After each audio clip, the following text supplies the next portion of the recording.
Il y a entre 6 000 et 7 000 langues parlées dans le monde, moitié moins que celles que les linguistes ont recensées dans les siècles passés.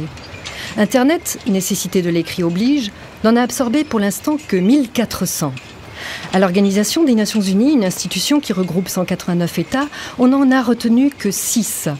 6, ce n'est pas beaucoup quand on veut se parler, quand on veut diffuser de l'information sur des sujets aussi importants que la guerre, l'école, le sida, les droits de l'homme, enfin toutes ces choses qui font l'actualité et le quotidien de 6 milliards de personnes dont nous sommes. Mais le paysage linguistique de l'ONU et de ses agences n'apparaît pas si formel, si compact, si homogène quand on s'en approche. Et c'est ce qu'a fait Francophonie en se rendant à l'un des sièges de l'organisation, à Genève, en Suisse. L'ONU s'est donc choisi 6 langues officielles, le français, l'anglais, l'espagnol, le russe, le chinois et l'arabe. Un choix dicté par ses membres fondateurs et l'évolution des adhésions. L'ONU doit donc fournir des services d'interprétation et de traduction dans ces 6 langues. Par ailleurs, le français et l'anglais ont un double statut, puisque ces 2 langues sont aussi des langues de travail et donc privilégiées dans l'administration.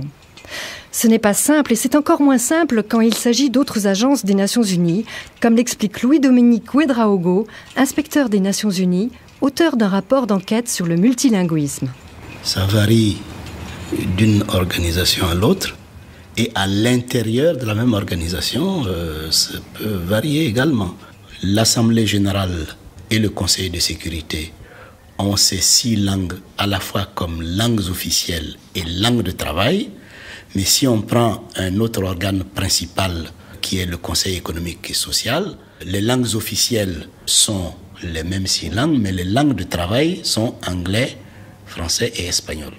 Si on prend une organisation comme l'Union postale universelle, qui est la seule organisation de la famille des Nations Unies, où le français est la seule langue officielle, et cela depuis la création de l'Union postale en 1876. Pourquoi on n'a pas appliqué d'emblée ces 6 langues officielles et on ne les a pas institutionnalisées comme étant des langues de travail ? Je crois qu'il y a 2 choses qui ont joué. D'abord, historiquement, il faut bien se rendre compte qu'au moment où l'ONU a été créée par la Charte de San Francisco, la technologie de l'époque en matière d'interprétation n'était pas ce qu'elle est aujourd'hui. On en était encore à l'interprétation consécutive au lieu de l'interprétation simultanée. Consécutive, ça voulait dire qu'en fait, la personne parlait dans sa langue maternelle et puis était traduite après. Et l'interprète interprétait au fur et à mesure. Alors quand vous le faites déjà entre 2 langues, ça prend le temps qu'il faut. S'il faut le faire en 6 langues, vous imaginez un peu ce que ça représente comme difficulté.